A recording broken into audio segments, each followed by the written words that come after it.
Look at that. We're here, back. Leroy's on a mission, looking at stuff. My wife is putting together Christmas gifts. She's doing the wrapping. Shouldn't you be helping with that? Nah, Okay. I do a terrible job at wrapping gifts. And two, I bought all the stuff. That's right. I bought most of it. I, you don't know Um, what to say to that. I bought Um, most of it, and I'm not very good at wrapping gifts, and she's better at it. So Low Life 74, what's going on, man? We're here. You know us. We start when we can, Life gets in the way, but we start when we can. I, I would have been here earlier, but this stupid computer is It is not the what it is. greatest. And I had to get all the gifts down because supposedly my wife didn't know where any of the gifts that she bought are. Okay, fair enough. Geeky Andre, what's going on? What's going on? Yes, I mean this will be kind of a light, chill episode. We're about 2 days from Christmas. We wanted to give y'all something. We couldn't decide whether we were going to tape or live or whatever, but Oh, don't say we. we can go. Oh man, you know what? Uh, We need a bunch of people in the chat, and we should read the text message back and forth. They can decide who was right. because here's the thing, I'll admit to a lot of things, and I'll give you a little story about how wrong I was today, even though I still blame my wife for it. But I will admit that Okay, this is Avery. your fault. I don't. I can It is admit not. this is your fault because I have never in my life said we should tape Friday night or Saturday. I mean, go live. Right. But the chat said if we were going to do a press play or a review. I said, Yes. let's do a press play. Yep. We figured out what the topic was going to be. Uh huh. And then I said, should we tape it or record it? In my And what mind, I after we, so there was definitely miscommunication because in my mind, I thought once we had already established we were doing something, it was yeah, going to be at 1 in the morning. It was either going to be taped or live. but That we was the whole never did reason it why live I know that's why I brought up the point of, oh, it'll be interesting to see who watches us at 1 in the morning, but why would it be interesting if we've never done it before? just to see what kind of audience we get. I I, I disagree with that. Like if we've never done it, why would it be on the table? We do a lot of stuff that we'd never done before. Did you Name forget one. WLTX? Did Name you one. forget? Did you forget our metaphors of some people are can fly and some people are rocks? You try Yeah, stuff. that's them. You try I'm talking about stuff. us. We try stuff. What did Did we we try? not? Did we not try and stream from a convention to mixed success? We never Hey, done that hey, hey, before. hey, and you're welcome. Okay, fantastic. um, Anyway, what's going on with you, man? Trying to get over the flu. Okay. Um, Almost thought I had a relapse. Uh, Whole house went down, and trying to get back to where I was before I felt like dying, and death was my only sweet release. Okay, fair enough. Um, I Yeah. am in the process of. I mean, you remember this being a former Tegna person. I'm in the process of writing reviews. Man, it is tedious. I don't know why it's tedious. You should tell them to write their own review, and then you take it and reword it, and then say, That's I mean, you, horrible. you ain't got to get them done till what? May anyway. Uh, no I mean, comment. I know they're supposed to be done in February or at the end of January, but I mean, I've seen them not get done until the summer. Leroy no longer works at Tegna and does not represent the views and opinions of Tegna set forth therein. Whoa, whoa, whoa, whoa! I do represent the views and opinions of Tech because I was one of those opinions and views. You don't work there anymore. You don't count. Oh, so you could tell me that reviews were always done in February? That's not what I said. What I said was you Okay, don't represent the opinions anymore. that's that exactly. So no, we're gonna do kind of tackle the biggest gaming news or the biggest Of stories 2023. of 2023. Some of them. So this is gonna be weird because there's gonna be some. stories that overlap to a certain extent, and there's going to be some stories that are based that we're going to say a phrase, but that encapsulates a lot of different things. So, Okay. um, let's start off with the one that you wanted to start with, which I think is a big one. Talk about leaks. 2023 was the year of leaks. Um, Well, you don't think it was the year of leaks? no. If I had a thesis statement, I feel like 2023 was the year of video game layoffs more so than leaks. I will say that's one of them. I will say leaks because leaks gave us the information from Microsoft and Activision. I mean, those leaks were just, I mean, we did a whole show on just those leaks alone. Sure. Um, Leaks gave us, actually, I would never leak that. And Avery, that was, so to give you a little behind the scenes, Michael wanted to do the Insomniac leak as our show. And I have a big, No, no, that's not what I said. I just talked about leaks. And what I specifically said was I didn't want to talk about the information in the leaks. I just meant what they meant overall.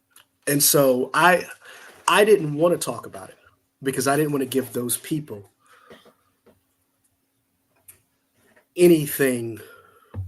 But what happened with Insomniac was huge, and one of the biggest games got leaked all year, which was GTA 6.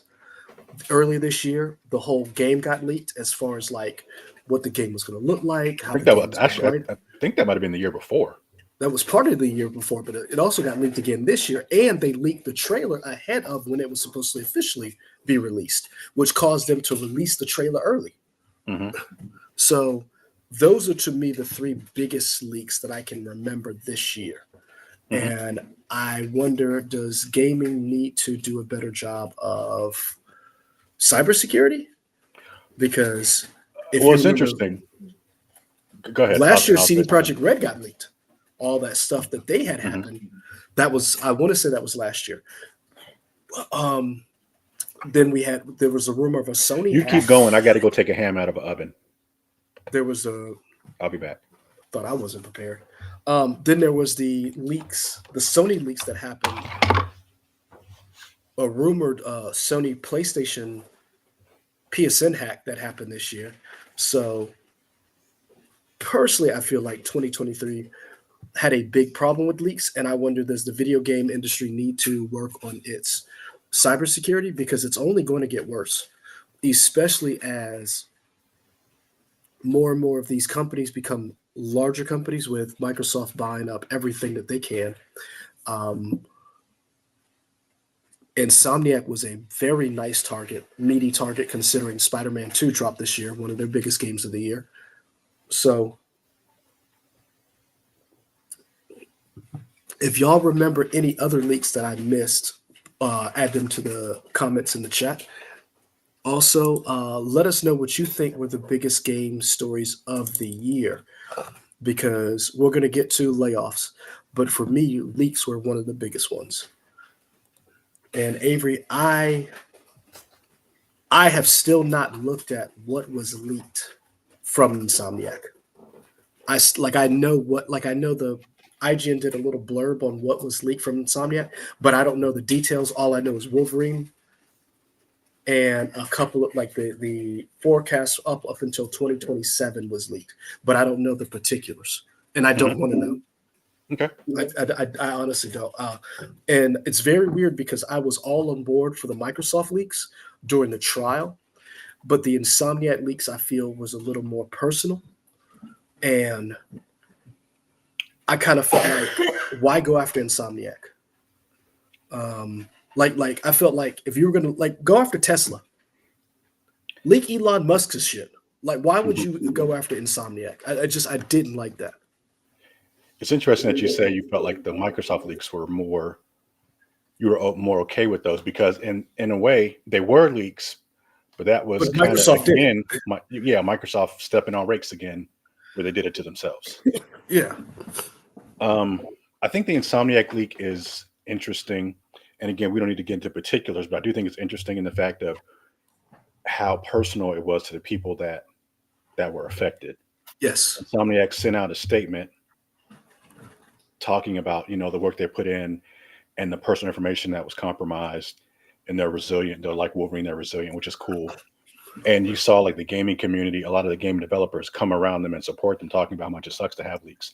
And Mhm. your first thing you brought up was, should there be more cybersecurity for game companies? And it's tough because I feel like, sure, yeah, but it seems like determined hackers can do anything. I don't know if you saw the latest thing on the Grand Theft Auto kid, not the one that did the trailer, but the one that did the initial leak with the 90 videos.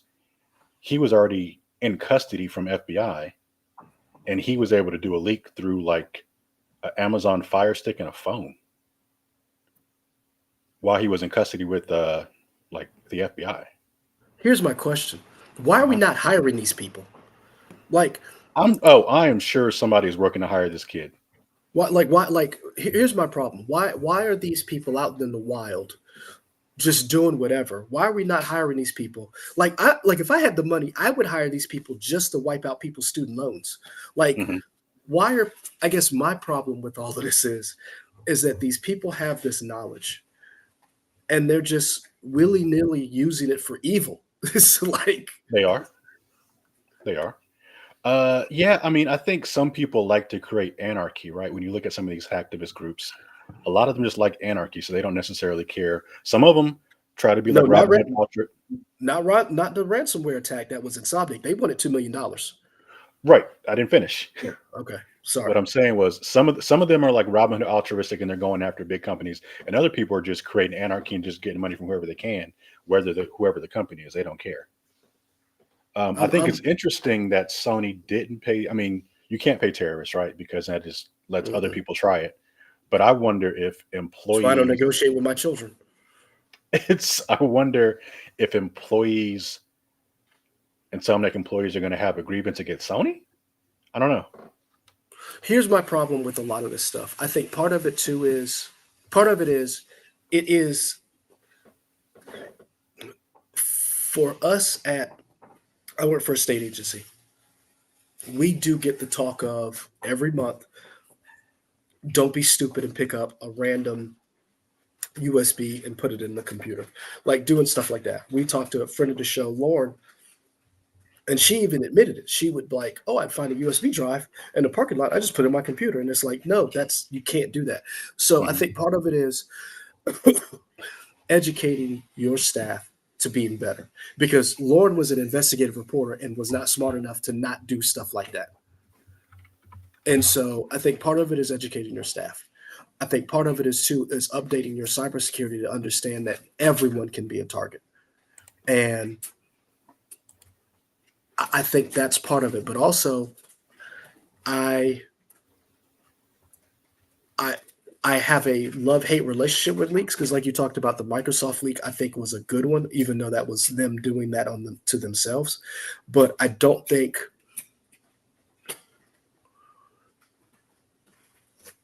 and I do like the Microsoft leak only because it gave us a glimpse of how Microsoft was thinking, and the stuff that we found out from Microsoft really does kind of inform you where their mindset is going forward. Hmm. The Insomniac stuff, a lot of personal data got leaked. So that's kind of where I am with that. And two, I kind of wanted to see Insomniac what they could have done outside of this league with their lineup, announcing certain things, with the different game news that they had lined up. And it is interesting the amount of money that was going into this exclusivity that they had going Hmm. forward. And I will the league change how they go forward with the games that they have on their slate? Well, I think it's interesting because of the leak. I mean, a lot of times with those leaks, the information is not necessarily up to date for when it is, right? So the information leaked, but we don't know their whole release calendar could change in terms of when they release games or how they release games. So I mean, it'll be interesting to see if they're going to follow the same path that they did or not. Yeah. Um, Avery, I don't think it'll stop people from buying Wolverine down the line. I do think it will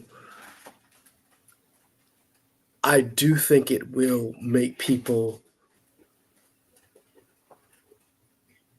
I do believe it'll make parent companies a little bit more hands-on with some of their developers going forward. Like, hey, how are you handling cybersecurity going forward?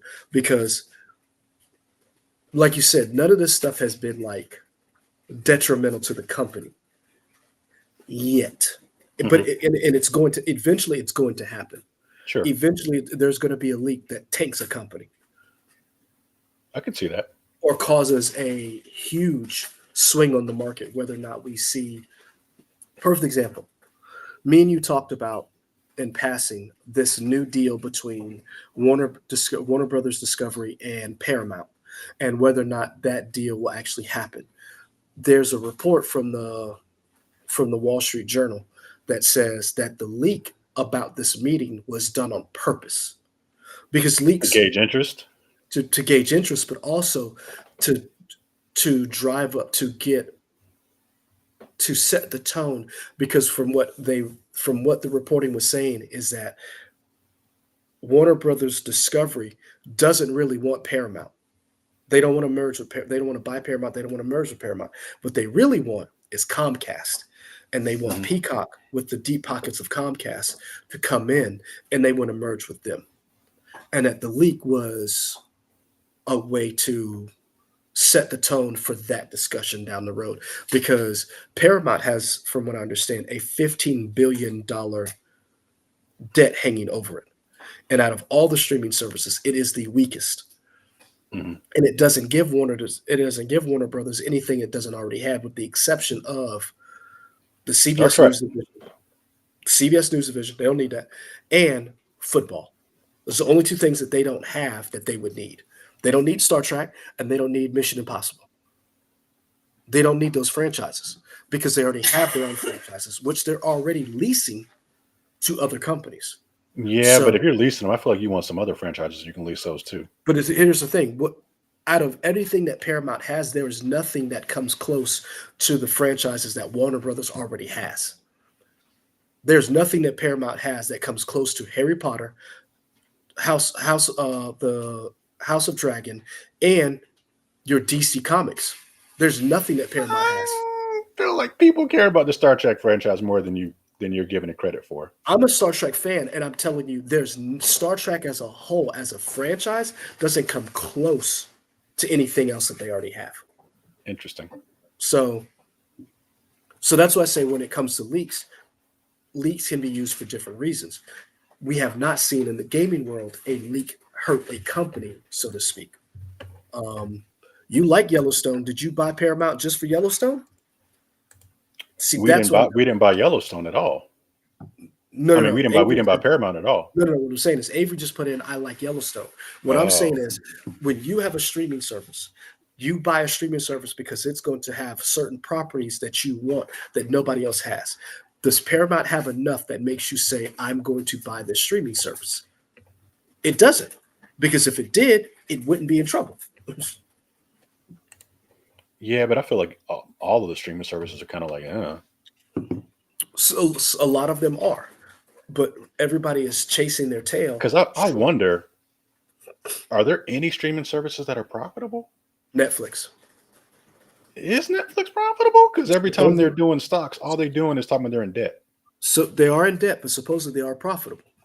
Okay, And supposedly Warner Brothers is starting to turn a profit now, even though they have about a $45 billion worth of debt hanging over them.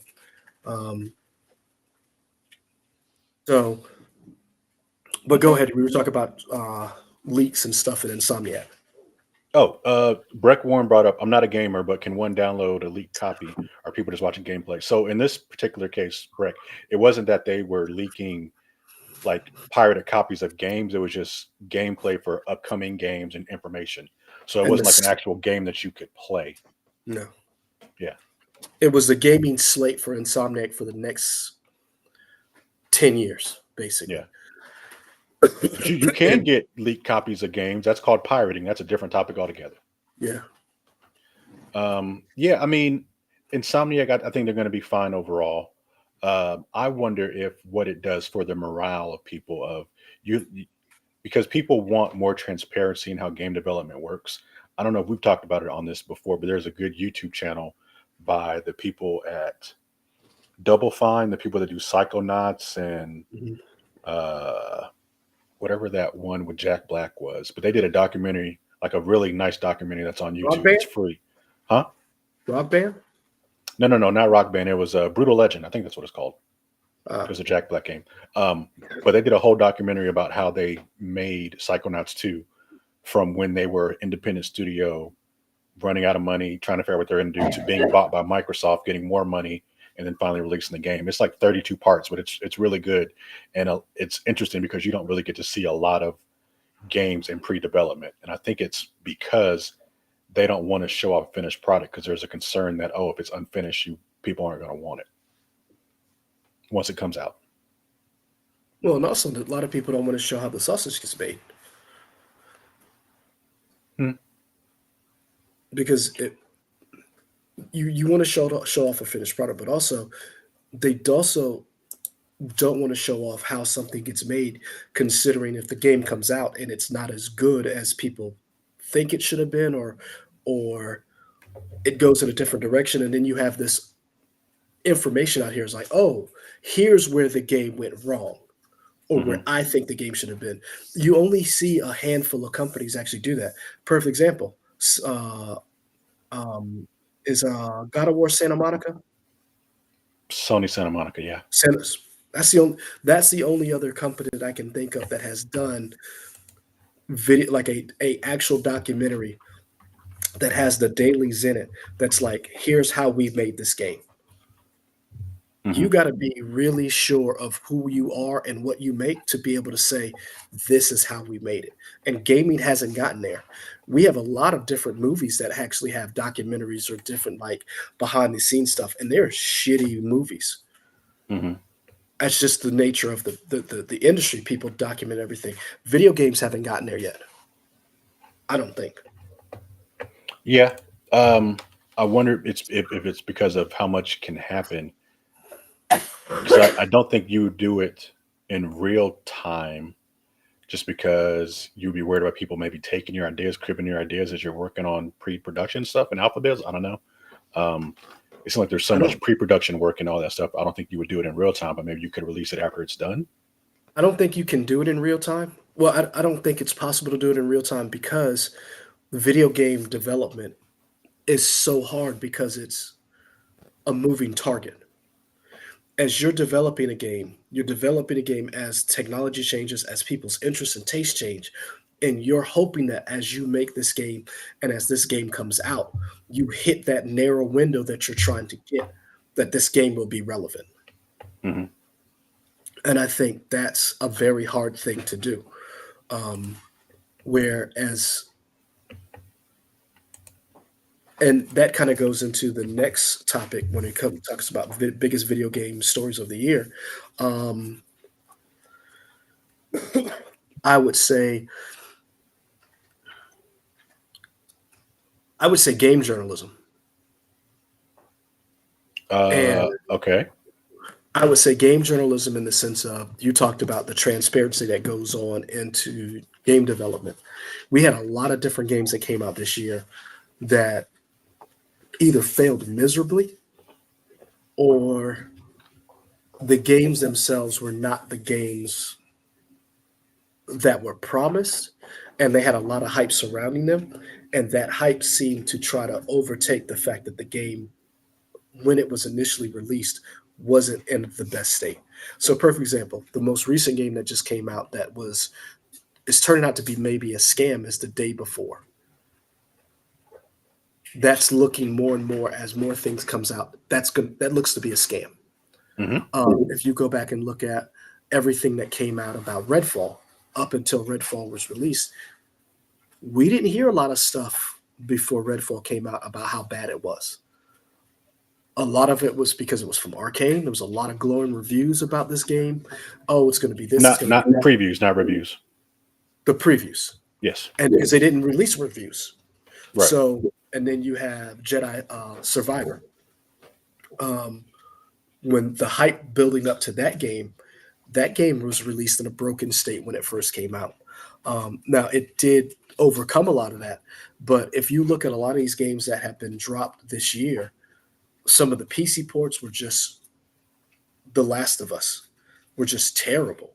Hmm. And that's where I wonder that transparency in video game journalism, where is that line at? Because IGN had the day before trailer, and they had pumped that trailer out, and it was one of the most wish list games on Steam of all time. It was the biggest wish list game, and it's like, how did this game get through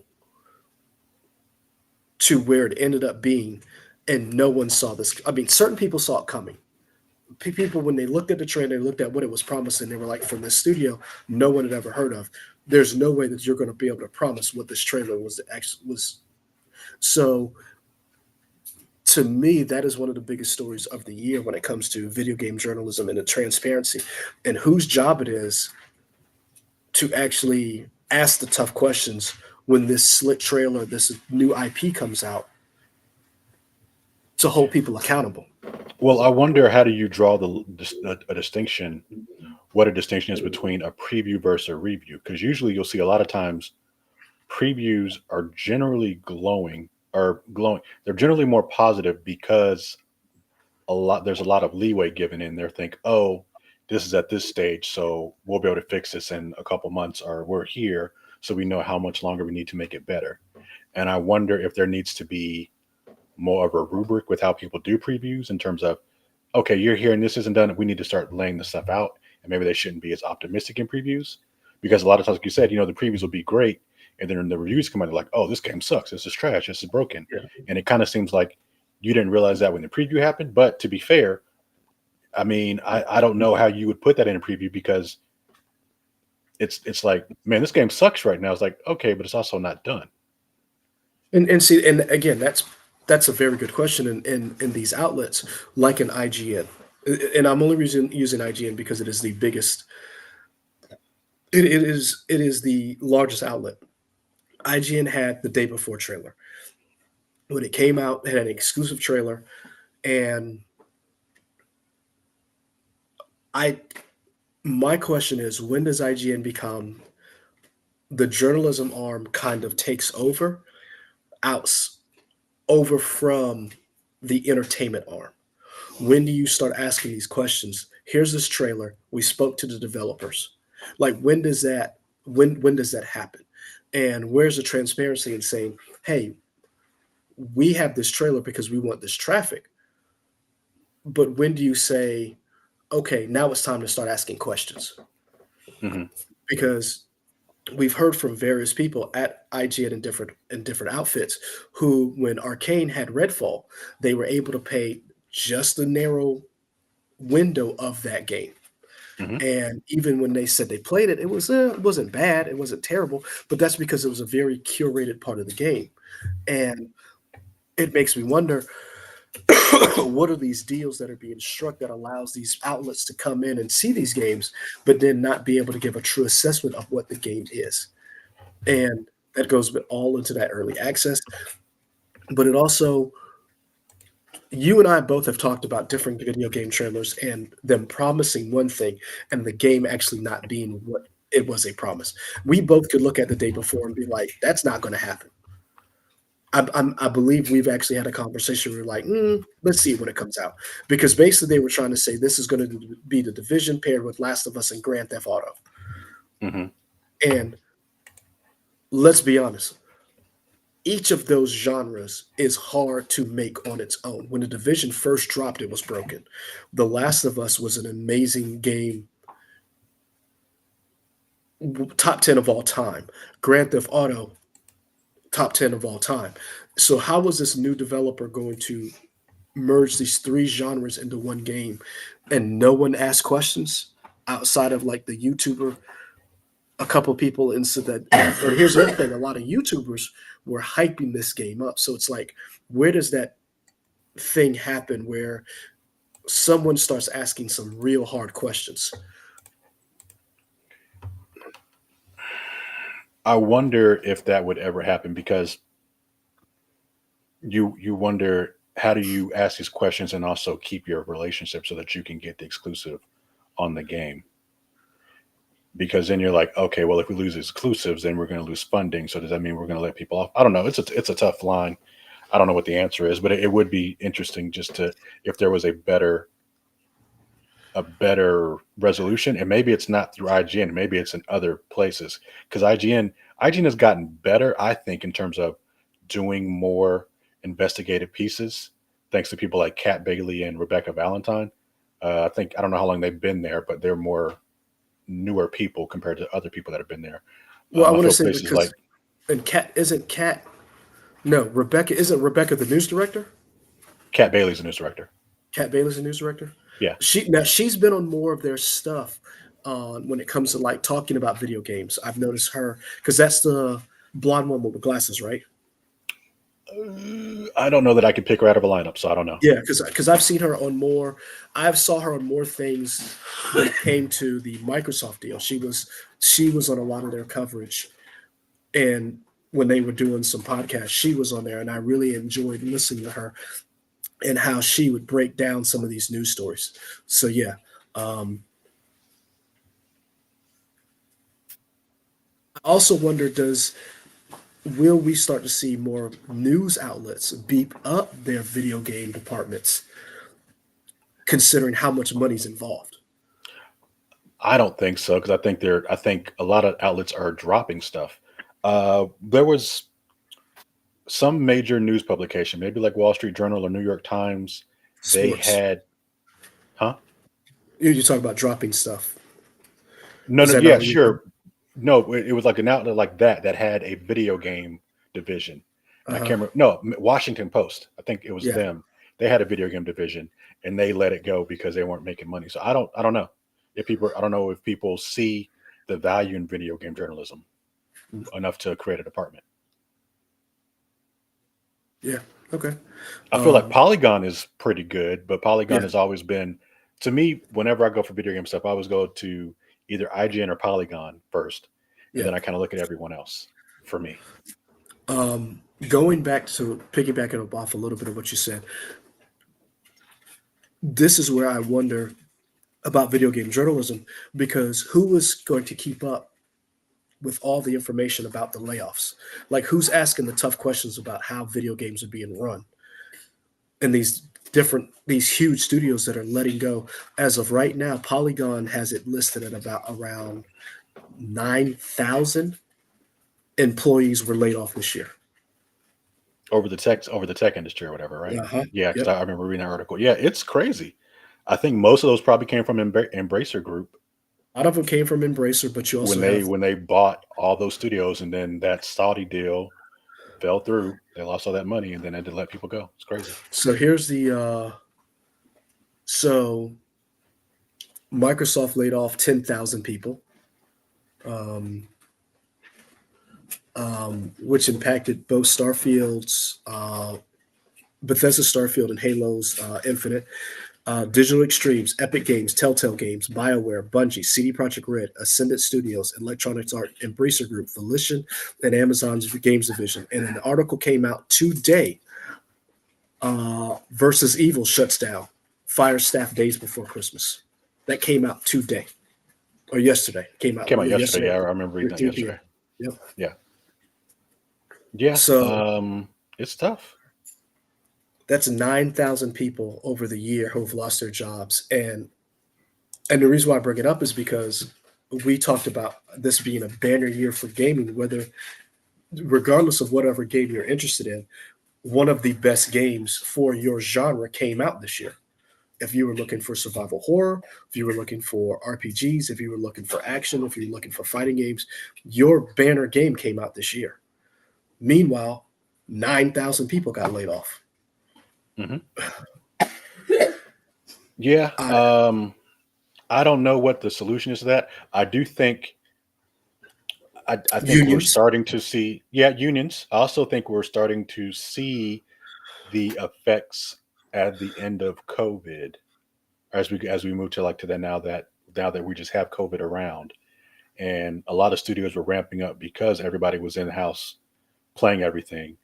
Now that people are kind of going back out, it's like, oh, we kind of got to go back to the way things were before, and I don't think people knew how to scale down. They only knew how to scale up. yeah. And I think they mismanaged. I mean, Epic admitted that they mismanaged and and bulked up too much. And I also wonder how much of those lawsuits that they had against Apple and Google factored into their employees. Yes, they won the one against Google. They lost the one against Apple. How much did the lawyers' fees? How much of you thought Fortnite was going to make X amount of dollars? How much of it is mismanagement? Because again, um, if you look at the Google lawsuit, I believe the what was the company that was supposed to partner with them and then dropped out at the last minute? There was a huge company that dropped out and then signed a deal with Google. Um, Epic Games won their lawsuit against Apple. no, they lost their games against Apple. They won their game. No, because They Apple. won Because part of I'm it. looking at this Forbes thing that says Apple asked Supreme Court to overturn ruling in Epic Games. Part of it. They won in Google. They won outright. So Apple had a judge trial. Google had a jury trial. I think they got everything they wanted with the Google trial. With the Apple, they won part of their, but then a big part of it they did not win, if I remember correctly, because the head of Epic did a sit down interview with Polygon and The Verge, where he talks about everything that was going on that they found out with Google, which was amazing. And the reason why he said that they lost some of what they lost with Apple is that Apple just doesn't talk, whereas Google was just admitting outright some of the stuff that they were doing.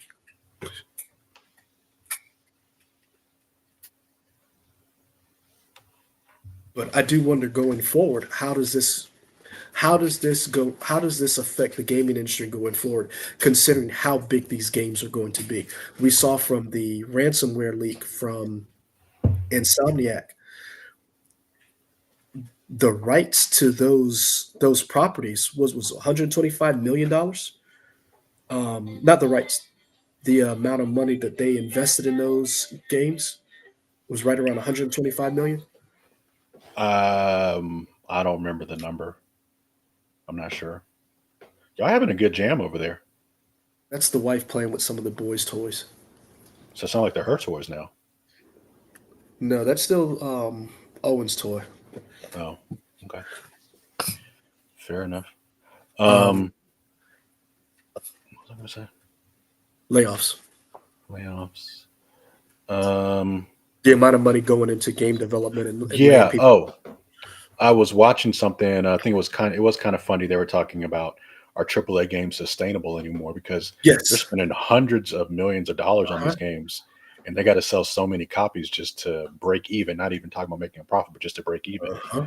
Um, it's I would hope that people are working on middleware software that allows games to be these grandiose games to be made at reasonable scale.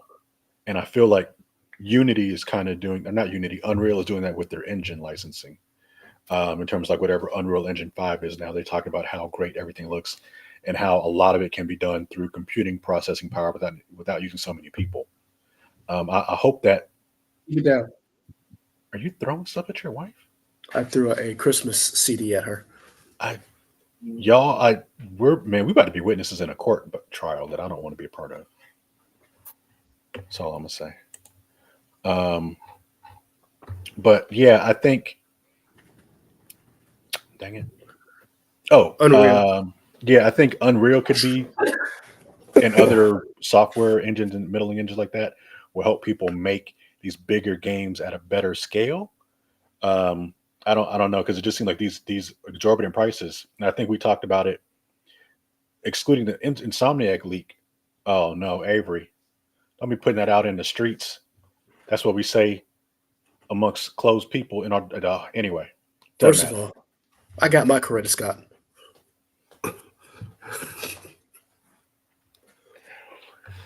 I wish we were big enough so somebody could clip that and put that out everywhere. I got my Coretta Scott. All right. Yeah, what were you No, gonna say?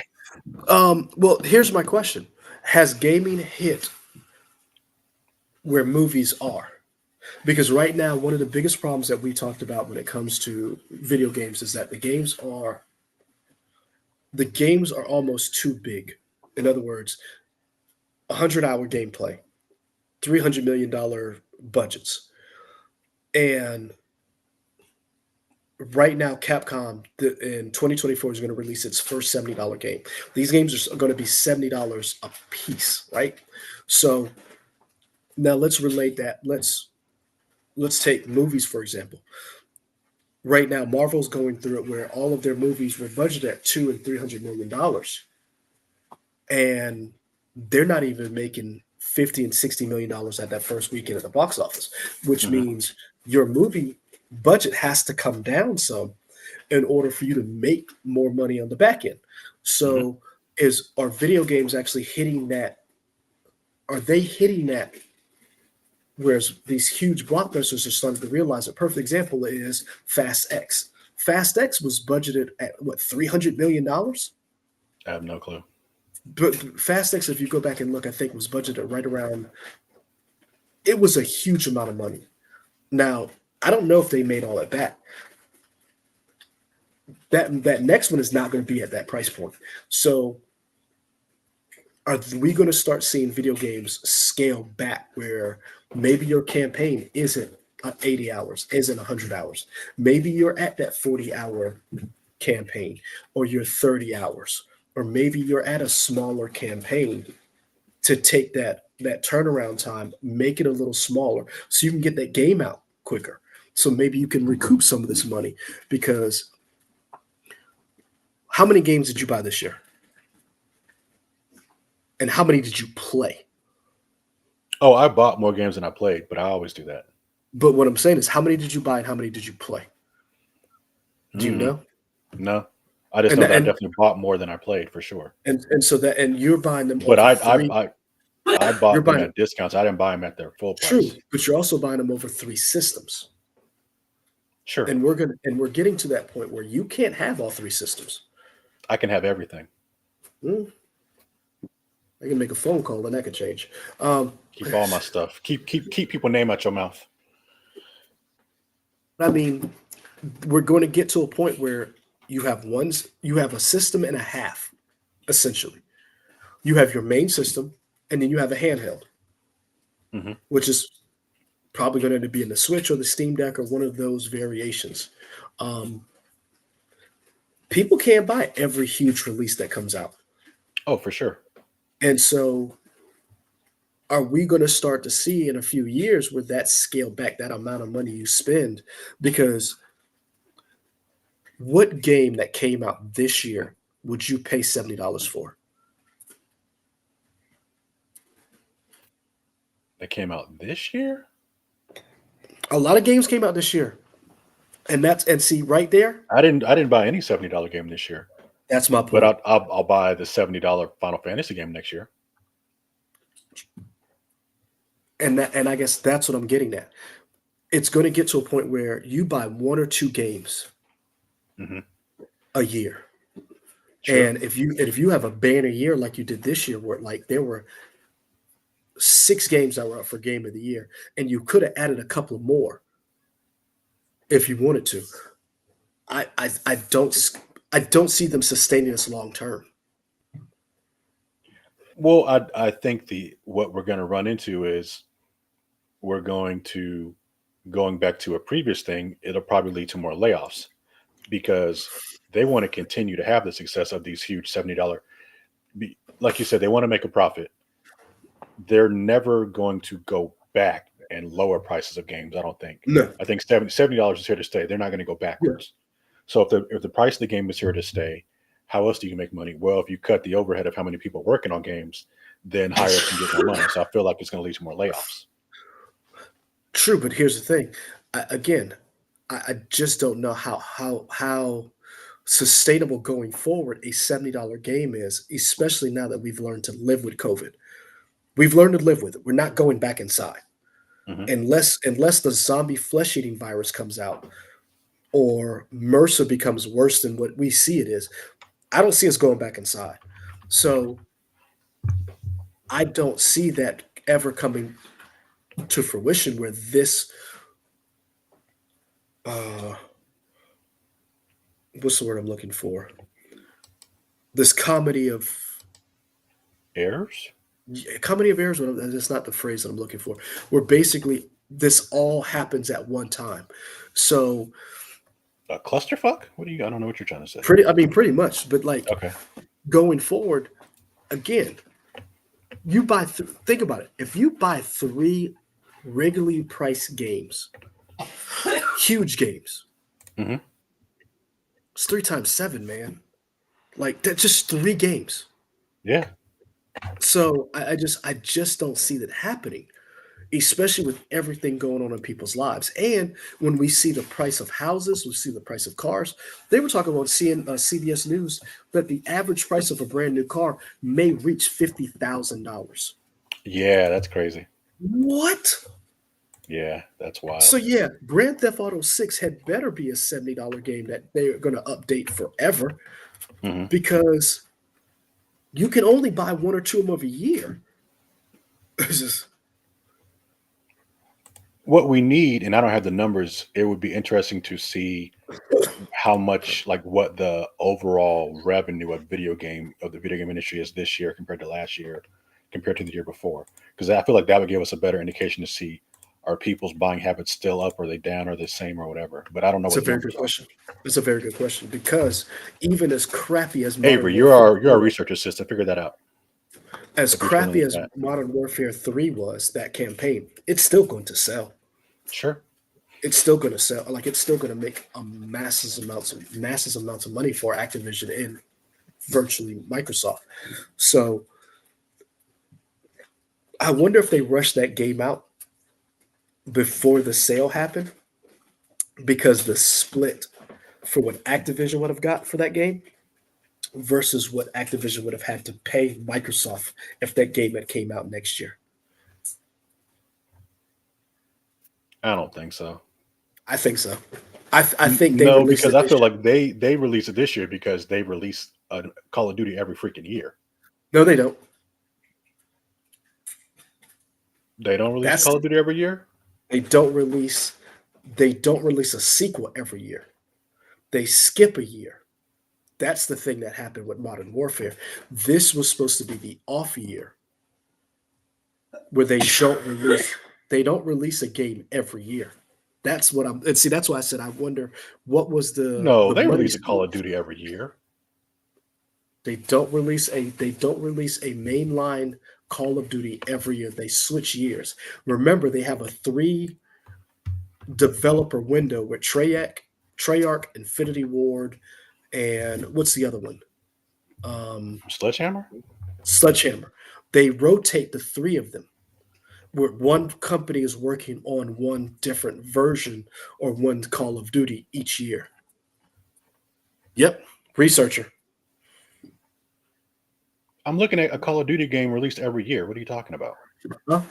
They don't release a mainline Call of Duty every year I'm looking at them because right now. What are you talking about? they don't. So think about what you're saying. Modern Warfare, the remake. When did that come out? 2019. Call of Duty 2 just came out last year. The year off was what? Cold War. In other words, they rotate every I think we're year. saying the same thing. They don't do a Call of Duty. So, like, Modern Warfare came out in 2019. Then the next year, they released something else. Then Yeah, after Black that, Ops. there you go. So the next year is Gulf War. Gulf War is supposed to come out. 3 was not supposed to come out this year. They rushed it. So what I'm saying is, did they rush it because that money split was going to change after Microsoft bought Activision? Yeah, I don't think so. I think so. Tried to make that money. Uh, so we've talked about layoffs. We've talked about layoffs. We've talked about leaks. We talked about video game journalism. Uh, what's one that you thought was a big story? Because The I death of know what. E3. Boom. That's I'm gonna rough. pour out. I mean, we pour a little out for our homies there. I think everyone who's kind of in the business, or not in the business, anybody who kind of follows saw the writing on the wall. We haven't had a proper E3 since 2019. I don't think, maybe Yep, 2020, 2019. 2019. They tried to do one, I think, the year after that was remote. That wasn't good. 2021 didn't happen. 2022 was supposed to be with Reed Pop, the people who put on super big, fancy game conventions, and they couldn't figure it out. And it just seemed like, oh yeah, we got a E3's dead. Um, and it's unfortunate because I've said on this on our show, I have always wanted to go to an E3. I thought that would be so cool. I'm happy that I've gotten to go to several San Diego Comic Cons. E3 would definitely have been on my bucket list. Yeah, And I know. I wanted if, to go to an E3. uh, Deuces, come hang with me. I don't know. What do you mean? I feel like Jeff Keighley kind of helped put the nail in the coffin for E3. Nah, nah. You know who killed E3? E3. Nintendo. Nintendo killed E3 because when Nintendo first pulled out, that Hmm. was the first because they were on the board. They were on E3's board, and when Nintendo pulled out, that was the beginning of the end. Hmm. Because once people realized that Nintendo can pull out, and Nintendo started doing their directing, and people were like, "Oh, what do we need E3 for?" Hmm. Now Jeff Keighley put the dirt on E3, but Uh-huh. Nintendo killed E3. Interesting take. Okay. Um, Jeff Keighley just signed for the body. So is all the pressure now on Jeff Keighley? Like he's the only game in town, pretty much. No, For Let me take that back. He's not the only game in town. He's the biggest game in town on the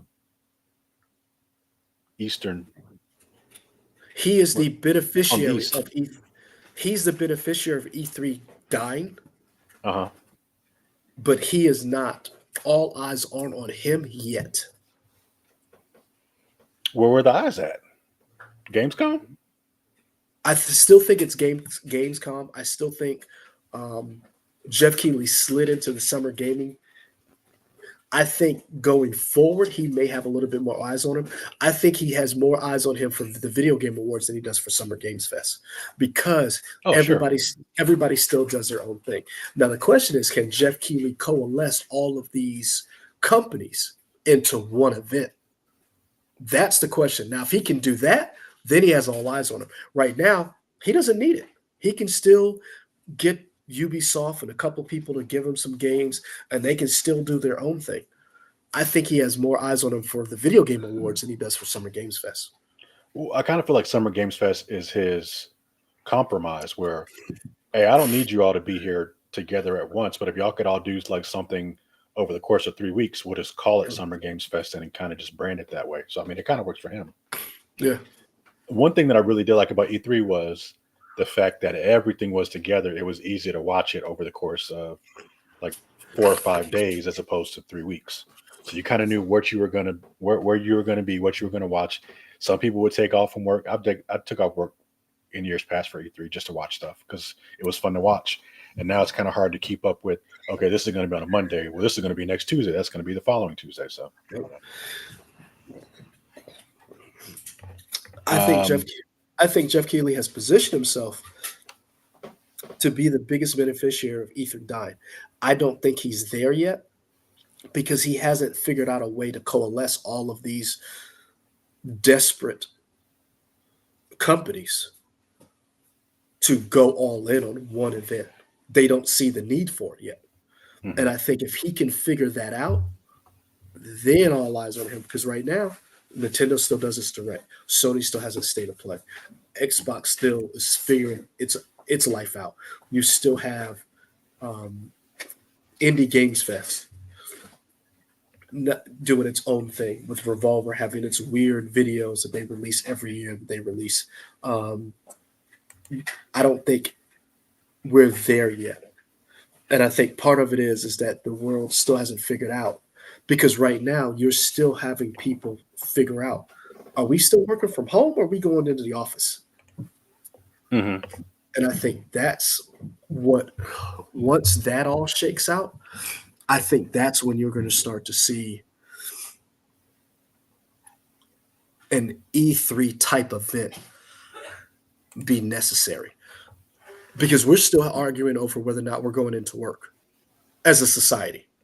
We're still Sure. having that fight about, and a lot of people don't realize that we're having that fight because if you don't go into work, just to give you guys a little an insight of, if you don't go into the office, that means all the surrounding lunch places, the gas stations, all the surrounding businesses that were based on you going to work on a regular basis are suffering. Now, I'm not going to tell you what to do or what not to do, but you save money if you work from home. You're not spending money on gas. You're not spending money on outfits to wear to work. You're not spending money on lunches. You can eat at home. So we're still fighting over that and figuring out where companies are like, you need to come back to work. Well, that's because it's not my fault that you spent millions of dollars on this office that we don't need. Because remember, we both work in a business where they, for the longest, told us we could not work from home. Well, they still haven't figured out how to do everything from home, True, but and I would argue you can work from home, but the product is not the same. I will say I this have I for have not seen the product be the same anywhere. I I will say this. It's not the same because they're not invested in you working from home. It was a piecemeal, it was a bandage. But if you had to work from home, they could make it to where it was viable that you could work from home because other companies have figured it out. Ours just went in kicking and screaming and didn't want us to work from home. Because how many times did we hear that you can't work from home? You had to be here. And then we've realized, oh, you could work from home. Hmm. So I say that in relation to E3. If we haven't figured out whether or not we're working from home or not yet, companies are still trying to figure out, why do I need to go to this LA convention center and pay hundreds of thousands of dollars, even millions, to showcase our video games when I can do that on our own platforms? Sure. Um, I would love to know. This is a slight tangent, but I'm curious what the numbers are for how much people pay to be at Jeff Keighley's Video Game Awards in terms of commercials. Because I've heard crazy numbers that just are like, wait, what? Those seems like almost many Super Bowl spots you're paying for to be at Jeff Keighley's uh, Video Game Awards. And you know what the funniest thing? It's What's that? still cheaper than E3. Yeah, that's interesting too. It's like, man, so you're paying all this money and it was still cheaper than E3. That's wild. Because here's the thing, you didn't have to have a physical footprint at Jeff Keighley's thing where you did at E3. Right. You don't have to pay all that staff. You don't have to pay all that for the. You don't have to do those things that you had to do for E3. So Jeff Keighley was smart. I just got to come in a little under E3. I mean, hey, nobody said he wasn't a clever Canadian. Yep. Uh, so we did E3. How big do you think Grand Theft Auto 6 was? Just the announcement, the trailer. How big do you think that was for gaming? I think it gave it a shot in the arm of everybody getting excited. I don't know the last time everybody's really been excited over something like that. People in the chat let us know. Avery let us know, but I feel like people who haven't played Grand Theft Auto in years got excited. Um, so I work in a Charlotte news station. I had at least 15 people in the newsroom figure out a way to watch the trailer while they probably should have been working on a newscast. And not all of them were even gamers. So I mean, it was huge. And watch I this. And they were at work. Yeah, they And were. they were Yeah, at work. They weren't even at home. They were at yeah, work. they were at work watching YouTube links. I am curious, and I don't know the numbers, but I feel like it is like the number one most viewed video of all time was the BTS video. I think we talked about in the span of 24 hours, their Yeah. Butter song, and I feel like Grand Theft Auto 6 might be right behind it or pretty close Grand Theft. So in the span of 24 hours or something. the fastest video was Mr. Beast. Was the fastest video. Um, Fastest video to what? Fastest video to 100 million views. So, um, as of September 2023, the music video for BTS was the fastest to 100 million views. Um,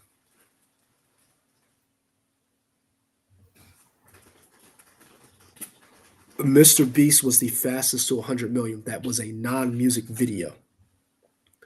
Um, and Grand Theft Auto 6 has 157 million views just on its uh, YouTube page alone.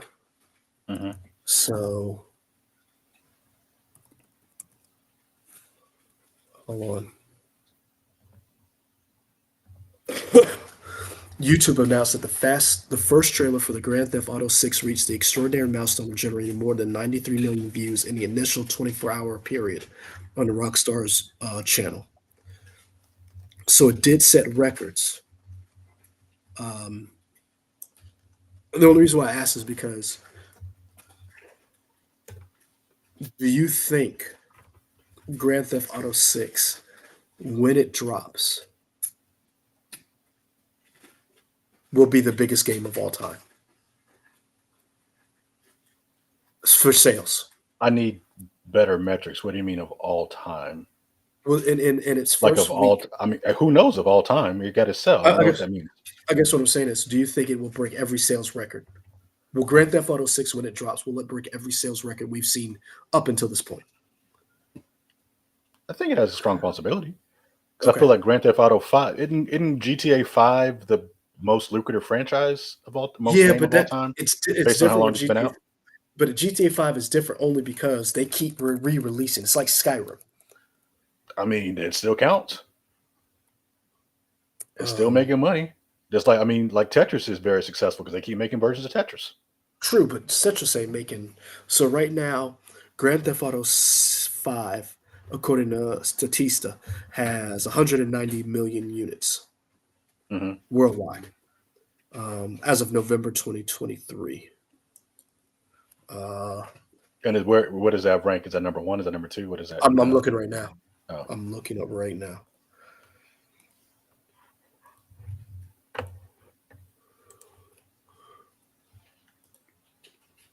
Uh, it is one of the best-selling games of all time. I'm trying to look to what is the best-selling game of all time.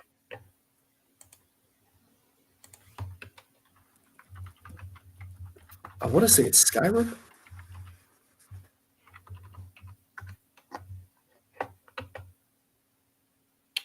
this article was October of 2023. Are you looking at IGN's Yeah, they had Tetris. as number one? Yeah, Now that's funny five because hundred twenty million copies. that's funny because Minecraft is next at plus over 300 million. And it's weird because these are just copies, so we don't know yeah, how and much see that, money that is. and see that's what I was trying to. There's a difference between copies and because Because you might bet about Tetris for like $2. I don't know. and here's another thing too. Somebody brought up a very good point. It does it count if it can come on multiple systems? Because like I can buy Tetris on every platform, whereas I would Grand Theft imagine Auto every 5, unit that you buy it on counts as a unit. what I'm saying is it is it the same as Grand Theft Auto 5, which can only be purchased on a handful of units on a handful of systems, whereas Tetris, I can buy Tetris on my phone. You see what I'm saying? Like I can buy Tetris on my phone Are you on the sure you Google can't Play buy Grand Store. Theft Auto on your phone? I probably can. I don't know if I can play it. Yeah. So, matter of fact, let's look it up right now.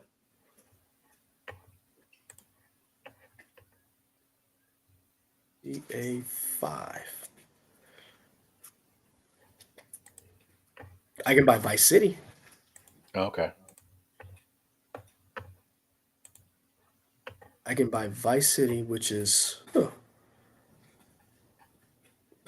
I have enough points that it makes it free.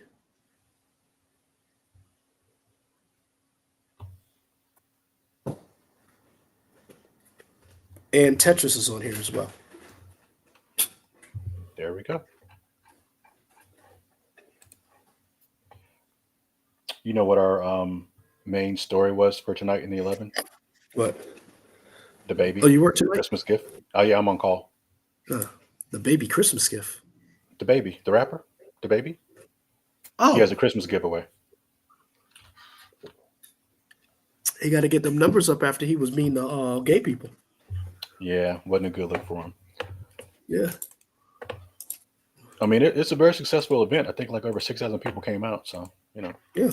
I mean, Dave Chappelle can't save you. Dave Chappelle can't save you. Got to be nice to everybody. What was another one of your big game stories of the year? What was your? I mean, I feel like we hit all of them, honestly.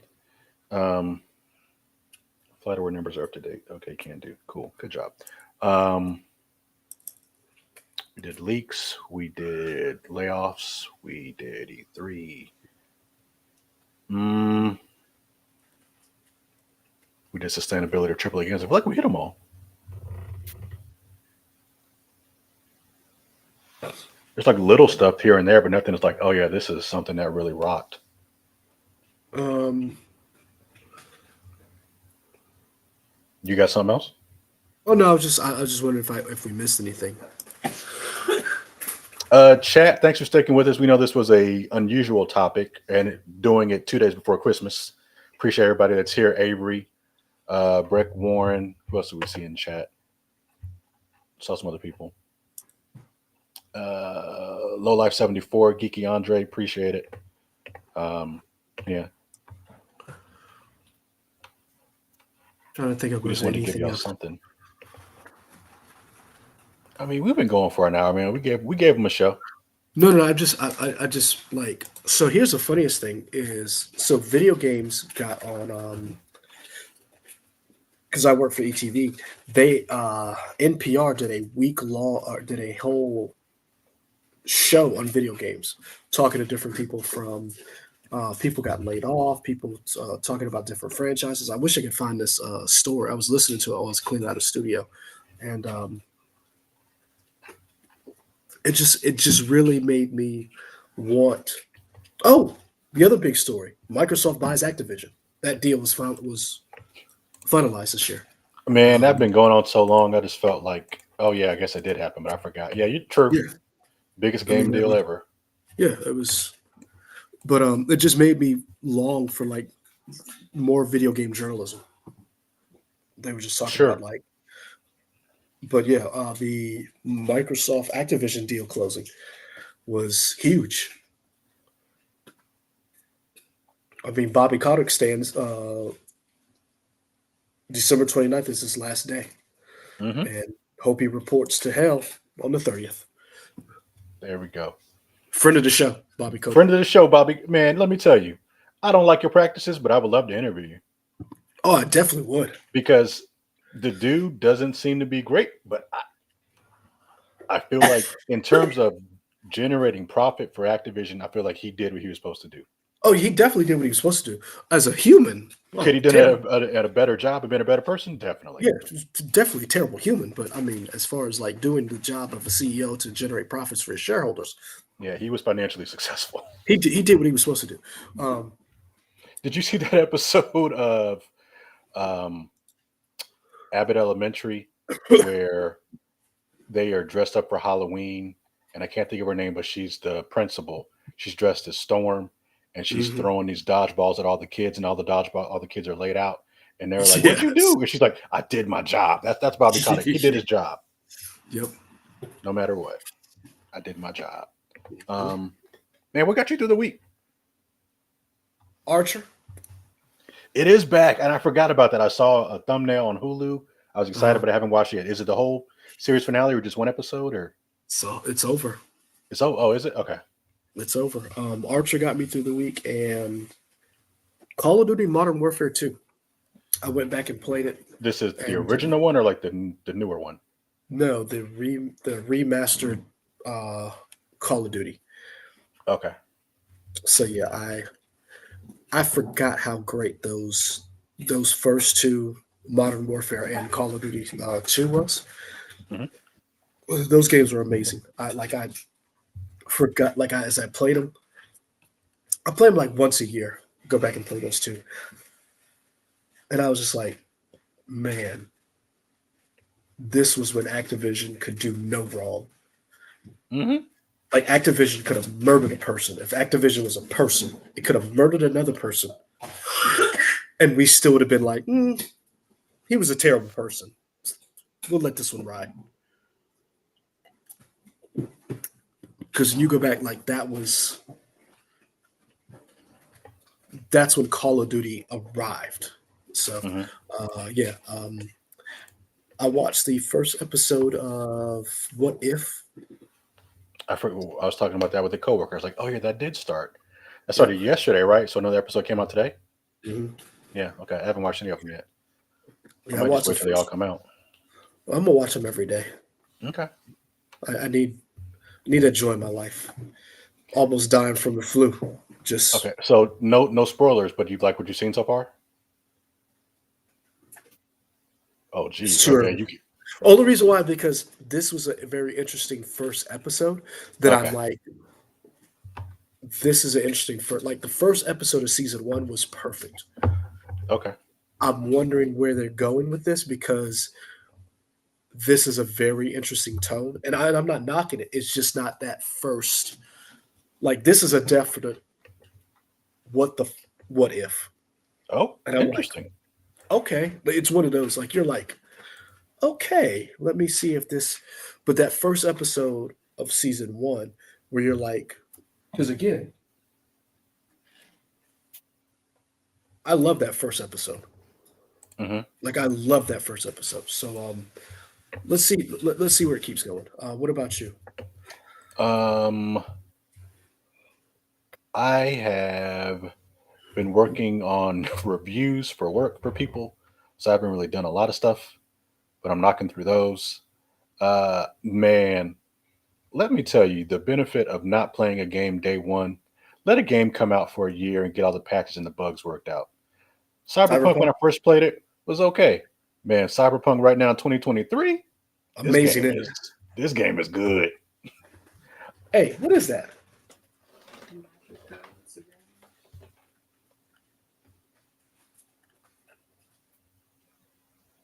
I didn't buy that. Okay. Yeah, I didn't realize I was gonna be. I'm doing like all the different side missions, and I usually do a lot of side missions, but I'm doing like every single gig. I'm doing all the races. I'm just having a good It's time with it. fun. It's fun, It's a isn't it? lot of fun. I haven't Have even you started the DLC yet, and I got that as real? part of because I don't know if you guys remember all that time ago when I bought the special edition Yeah. Xbox. It came with the free. It was going to come with the free DLC once it came out, so I got that DLC. I haven't touched it yet. Mm. I'm in the story now where I can touch it, but I put like maybe I think the game clock says 60 hours into the game so far. Have you got to where you're with the nomads and you met Pan Am yet? Oh, I destroyed Pan Am. Take that how you will. Yeah, that's my girl. Yeah, Yeah. yeah, that was. Yep. So you didn't. So you didn't go with Judy. You went with Pan Am. So that's a question, and maybe because you beat the game. I went all the way up to the last mission, and I held out until the Phantom Liberty. Then I'm gonna go finish it and then go. Okay, because as I'm playing it, it seems like it's very weird to figure out what the main quest is because it seems like there's two different main quest branches, and The maybe that's main on purpose. quest. The main quest is. You know, I don't want to spoil it. I don't want to spoil it. Like, But because I'm doing one thing right now because I did some stuff with Judy, and I met mhm, the Voodoo Boys and all that yes. stuff. The thing I'm supposed to go back to Judy's apartment now to help her with Evelyn, I believe, is the latest thing. Oh, you're not. Oh, you're. Oh, Yeah, I'm way at the beginning. oh, okay. Yeah. But I'm just saying, like, it seems like that's part of a main quest, but I'm also doing stuff with Takamura. It's like, are you also the main quest? And Takamore's the main I quest. okay, because it seems like it's weird to It, figure out what it the it main quest is. overlap. It overlaps, but Takamore is the main quest. Okay, cool. Yeah. Yeah, so good Yeah. to know. Yeah. Um, oh, and also random.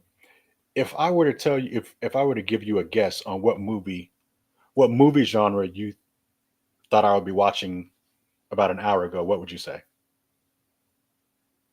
With you, it's probably going to be some weird cooking foreign It's show. nothing. No, it is not.